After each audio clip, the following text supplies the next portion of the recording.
위기 비상 음악.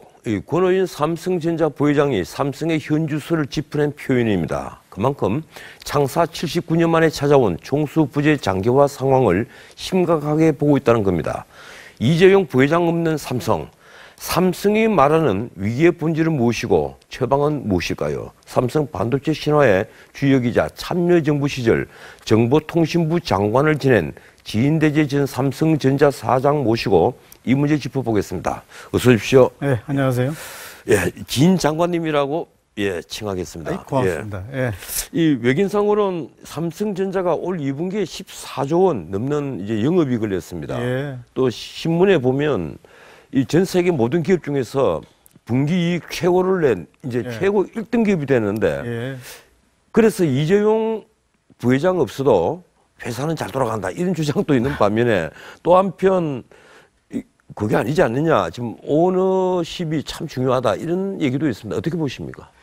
그 삼성 반도체가 이익을 아주 획기적으로 많이 낸 거죠. 휴대폰이 많이 팔리고 그 휴대폰에 메모리 칩이 뭐 대량으로 들어가니까 지금 이제 공급이 딸리는 편입니다. 공급 부족이라서 반도체 값이 좋으니까 이익이 많이 났는데 그건 다 지난 뭐 10년, 20년 동안에 투자를 하고 그게 종사하고 있는 많은 사람들의 연구 결과를 뭐 또 제품을 잘 만들고 있는 결과죠.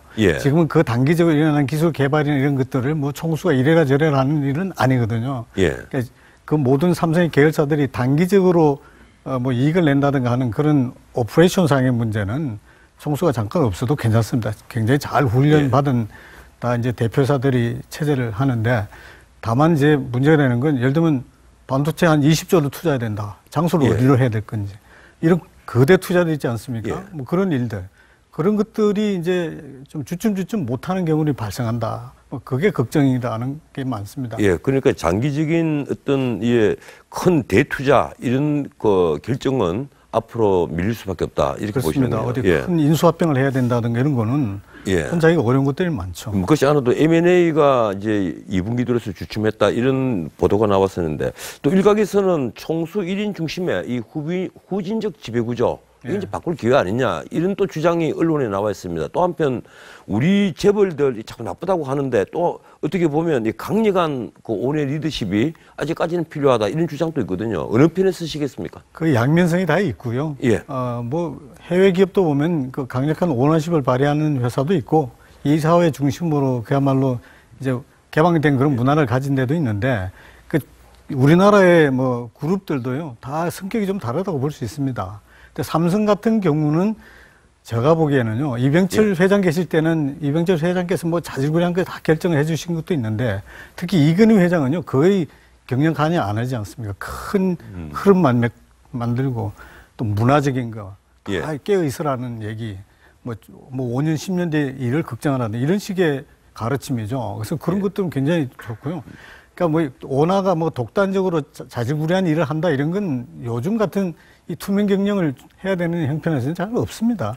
2008년이죠. 그 이건희 회장이 이제 재판을 받고 또 집행유예 선고를 받았을 그때는 이제 이 회장이 퇴진을 하니까 근데 집단 지도 체제가 형성이 돼서 구성이 돼가지고 그 삼성을 이끌었는데 이번에는 미래전략실도 해체가 되어버렸습니다. 어떻게 보십니까? 제가 보기에는 정말 지금 삼성 안에 있는 사람들은 이재용 부회장이 이제 돌아오실 수 있었던 거 아닙니까? 선거 직전에는. 그러니까 뭐 다른 얘기를 할 수가 없죠. 지배체제에 대해서 무슨 얘기를 할 수 있겠어요.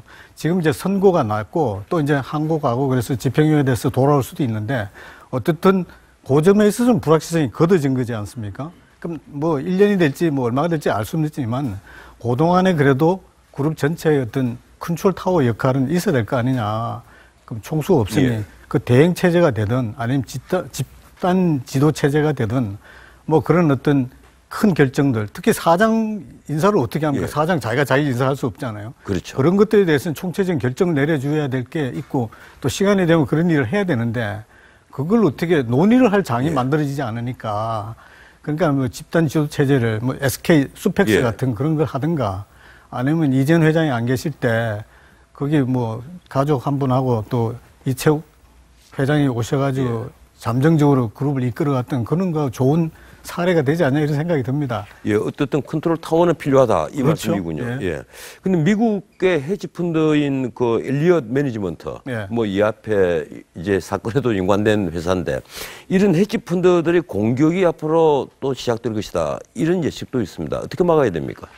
그거는 이제 일단은 그 어떤 투명 경영, 예. 그 기업 본질적인 얘기가 되겠죠. 기업의 이익에 반하는 일을 해서 배임이 된다든가 그러면 당연히 공격을 받고 비판의 대상이 되는데 그런 게 아니라 정상적인 활동을 하는 것에 대해서는 뭐 누가 뭐라 하겠습니까? 지금 예. 물론 이정 부회장 경우는 약간 비정상이 돼 있으니까 거기에 관련돼서 손실이 있으면 그럼 뭐 당연히 소송을 예. 한다든가 그럴 텐데 뭐 이런 경우에 예를 들면 삼성전자의 뭐 이사진을 바꾸라 그렇게까지는 말할 상황은 아니거든요. 그 경영하고 오늘에 예. 있는 이런 스캔들하고는 다른 얘기니까 뭐 제가 보기에는 예. 큰 요사항이 나타날 것 같지 않습니다. 예, 좀 짧게 네. 답을 하나 구할 또 하나 질문이 있습니다. 예.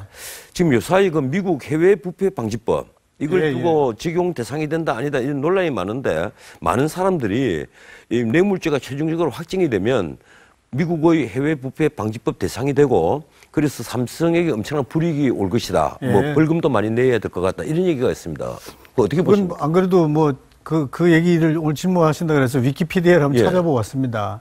그 외국 부패 방지법이 왜 만들어진 거 아니 미국에? 예. 옛날 그 다나카 일본 수상이 계셨지 않습니까? 예. 그때 록히드 뇌물 사건 때문에 그거 해결하고 하느라고 만든 게 그 1976년에 만든 게 이 해외 부패 예. 방지법입니다. 그러니까 이게 내국법이잖아, 미국은. 예. 국내법인데 그러니까 미국인이나 미국 기업이 해외 어떤 뭐 정치적인 그런 데 뇌물을 주지 말라는 법이고 예. 거기에 보니까 뉴욕 정시의 ADR 예탁 증서로 돼 있는 회사도 그게 이제 관여가 된다고 되니까 예, 그렇죠. 삼성전자 같으면 ADR이 있죠. 예. 근데 뭐 지금 경우는 삼성전자 얘기도 아니고요. 예. 그리고 이거는 그 미국 기업이 적어도 그 정치적인 이런 뇌물을 준 케이스에 대해서 단죄하자는 얘기지. 지금 이건 완전히 한국의 문제지 않습니까? 예. 그걸 미국의 국내법에 적용을 한다? 법리적으로는 제가 보기엔 그게 어떻게 관여되는지 잘 모르겠습니다. 근데 독일 이제 지멘스 같은 경우가 독일의 뇌물죄 확정이 돼서 미국에 한 8천억 정도 벌금을 낸 적이 있습니다. 그래서 제가 드린 질문이었고요. 그러니까 지멘스가 예. 미국 정치인한테 뇌물을 예. 줬다는 거면 큰 문제가 그게 발생할 아니고 텐데. 독일에서 벌어진 뇌물 사건인데 그리 됐습니다. 아, 글쎄요, 그건 잘 모르겠습니다. 알겠습니다. 예, 이제 여기까지 듣겠습니다. 고맙습니다. 아, 감사합니다. 예.